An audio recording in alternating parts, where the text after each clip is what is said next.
Hello, everybody. Welcome to the Jankyard. I'm your host of Treatment, and we've got a lovely Friday afternoon replay commentary for you coming from the collection of ashes.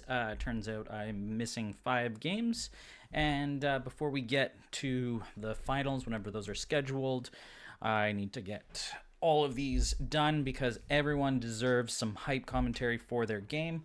And today I figured, why not? In celebration of getting my my new Ascendancy box and not opening it or playing with it, I figured I would bring you people what you want, some more gameplay review.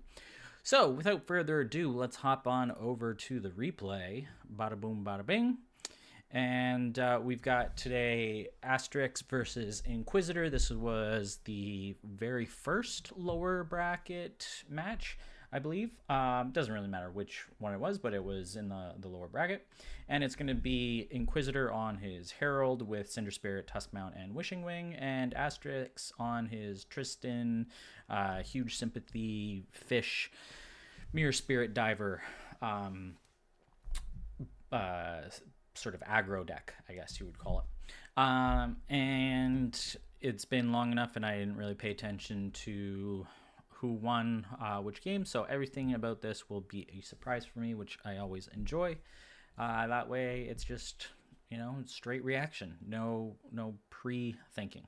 Also, I hope I can actually get the stream done. If my son wakes up from a nap, I might have to cut it short. But nonetheless, replays usually don't take too long. And you never know. With the Tuskmount versus Fish, this could be over very fast. All right. Preamble all done. Let's get going. So we've got Inquisitor. Rolls the most basic. He chooses to go second. And we will get Asterix playing Generosity right off the bat. He has 3 books, and they are all multi-copies. Mirror Spirit and Prism Tetra and Diver all want focus. So I think this is how he started one of his previous games. So pops off for the 3 cards, and there's no option for Inquisitor. And Inquisitor will drop down his Cinder book. Very classic opening for Cinder players. You want to have that main action available, get the token down early so that you can swing later. And then we're going to see Asterix play Twilight Alchemist and start doing more filtering. Get those dice up, switch out some of the cards he drew for the other ones that he might want to see. And Inquisitor is just going to play out his books. I would assume that both players are playing all of their books. The question comes down to, if Inquisitor actually goes for Tuskmount round 1, then he needs some allies. And Asterix is just going to take an easy 1 damage. He's playing an aggro list. He wants to get as much damage in as quickly as possible. And Inquisitor will just take an easy Cinder Spirit token. This is what I love about replays, is the very basic first 5 openings. Sometimes the first 3 or 4 rounds that don't have too much spice to them, you can just move through. Oh, this is interesting. Okay. So we've got Asterix here. Hey Fritz, what's up? Glad you can make it. Obviously he drew into a double Twilight, and so he's going to really be able to filter. I would be shocked if he doesn't end up getting some of his books focused. He's still got 7 cards in hand. Wild. And Old Salt comes down on Inquisitor's side, pings off the Twilight, not going to get any more damage there. Interesting. To me, playing an Old Salt would suggest that he's not going to summon Tuskmount. So then the question is, out of those 2 cards, if one is the Tuskmount book, either the other is a cheap ally that he thinks he can protect, or he's hoping for some Wishing Wing to draw into, or he could be playing Spearmaster is an option, or even a Hammer Knight. So we'll have to see what happens here.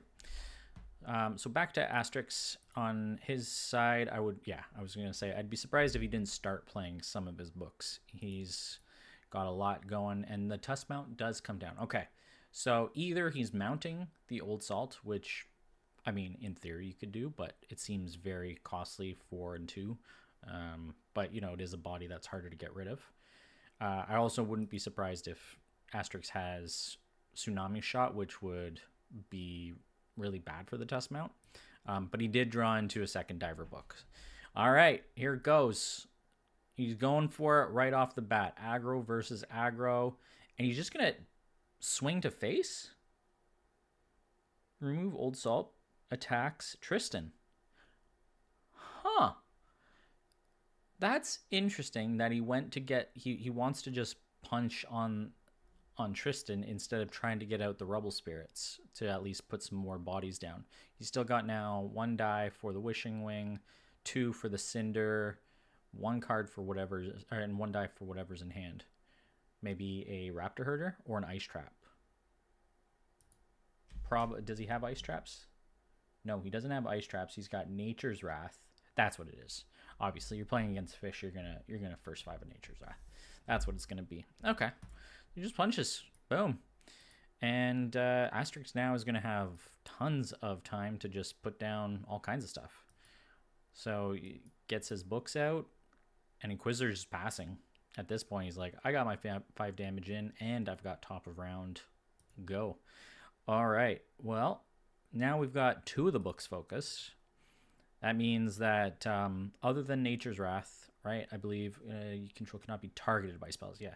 So Nature's Wrath can still deal with this. I would assume that's what we're going to see here. Boom. Yeah. Okay. I still got it. I still can predict things. The most obvious of plays only. And then we're going to now see most likely a Diver come down, and then a Wishing Wing, and then a Wishing Wing swing. And they're just going to drop cards, and yeah, it'll be interesting, but pretty straightforward, I would guess. Yeah, Wishing Wing comes down, Diver comes down, pings it away, he gets a card. Now, I am surprised that he didn't do Wishing Wing and Cinder Spirit right away, because, yeah, you might be playing into a Tsunami Shot, which you're going to do anyway, but then at least you get 2 cards that you can filter away, and you force out a Tsunami Shot instead of letting him just have it. But I don't know, because this isn't really going to do much. Like he plays the Cinder Spirit and passes, but yeah, okay. So Tsunami Shot takes out both of them anyway. And the other way, you could have saved potentially one of your units, but I mean, I think it's a wash. You could have got 2 cards. That's about it. And now let's see what Asterix has. So he plays the Tsunami Shot. Now he can just swing and do whatever. He's going to get 2 more cards. Put 2 damage down. And then he's got 2/2. Oh, no, sorry. He doesn't have any dice left. But he, in theory, could have played a Mirror Spirit. But this is just going to pass into next round. So pretty straightforward. And Asterix, you know, he's ahead, technically, on life by 1. But he's sort of facing down a plethora of units, and I'm curious how he actually tries to deal with this, because Cinder Spirit takes at least a turn. You know, you don't really want to sacrifice that token right away, especially if you're playing Wishing Wing, and the Tusk Mount also takes a little bit of preparation if you're going to swing and drop. So yeah, interesting. I think if he had tried to at least force the decision against the Twilight, it kind of comes out the same. Like if Asterix wants to block, then you get your 5 damage down. If not, you get 2 bodies down, which can then not only mill 2, which could have been important, but at least it would be, you know, some fodder against the Divers. So yeah, I'm not sure about that decision. I feel like that's a decision a lot of new players would choose, right? Like when you're playing Ashes and you start out, I don't even know if this is necessarily from, you know, players coming from other games. Most players tend to think, oh, okay, well, if I swing at face, like I want to get damage on. I want to get the most value out of my summon or out of my ally, and I want to hit face. But Ashes is really about board control, and so it tends to be that even if you're trading down, which means like you have a costly unit that you're then attacking a low value unit, like a Tusk Mount against a Twilight, that tends to be better because it means that your unit is still alive. It still takes resources for your opponent to attack it or to remove it. And it also means that if they can't, because you still have your guard potentially, that you can carry over the value. So yeah, in my opinion, that was not the best move, but we'll see what happens. Old Salt comes down, pings away a diver, and immediately 3 more fish. The focus is a real problem. I haven't really played with focus fish a lot, but asterix makes them look really good.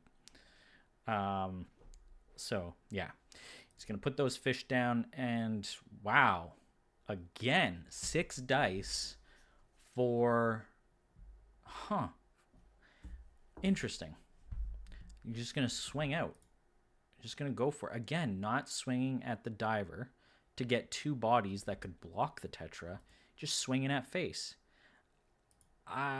Yeah, I'm not sure about that. And Asterix plays Sympathy Pain to deal 2, and he's gonna get another 6 in. Very, very interesting.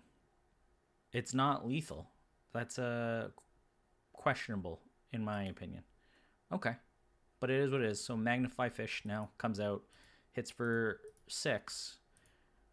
You know, just sort of ties it up, and he doesn't really care. He's not losing anything. He's still got a diver. He's still got now the potential for playing Mirror Spirit. This could be over this round. Fire Archer comes down. Okay, that's not changing the game. Now the focus diver is just sort of pinging away. This is looking really, really, really bad for Asterix.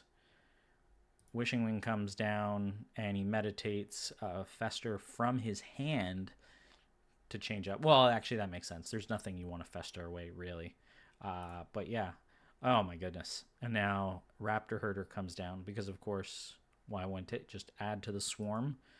And this is going to be pretty rough. Inquisitor now takes his main action to Cinder Spirit up. That Wishing Wing's not going to do all that much, and you really only have 2 dice left. Asterix still has 4 dice. He can still summon the Mirror Spirit and another diver if the diver gets blocked. This is, swinging for lethal.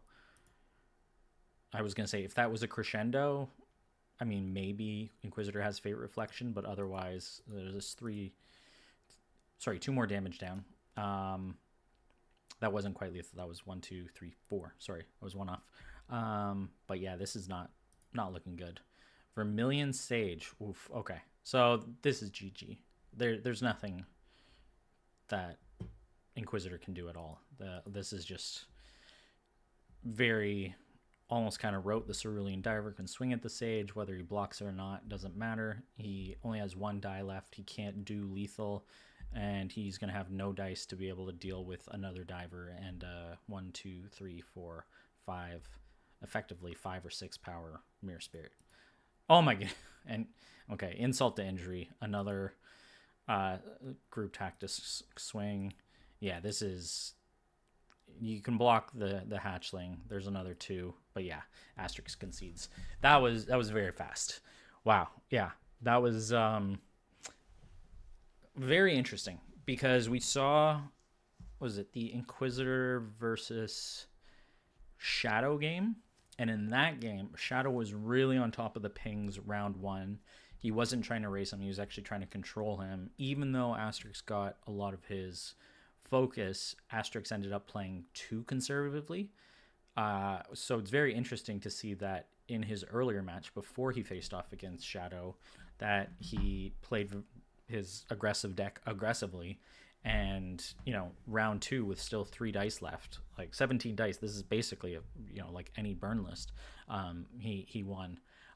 I don't know about Inquisitor's play. I don't know about playing Tusk Mount into Fish, first of all. That makes it very tricky. But if you are going to play Tusk Mount into Fish, he never once marked and used the Tusk Mount. Like, you could have done a Cinder Spirit activation, not to summon, but to put the token down as your main action. Put a mark on the Diver or the Alchemist. That way you guarantee that you're not going to hit face. You're going to get your 2 Rubble Spirits, and those 2 bodies could have mattered. Alternatively, if you had, or if you, I'm speaking you as in as a player who would play Inquisitor Zach, if you had played Hammer Knight or yeah, I don't know.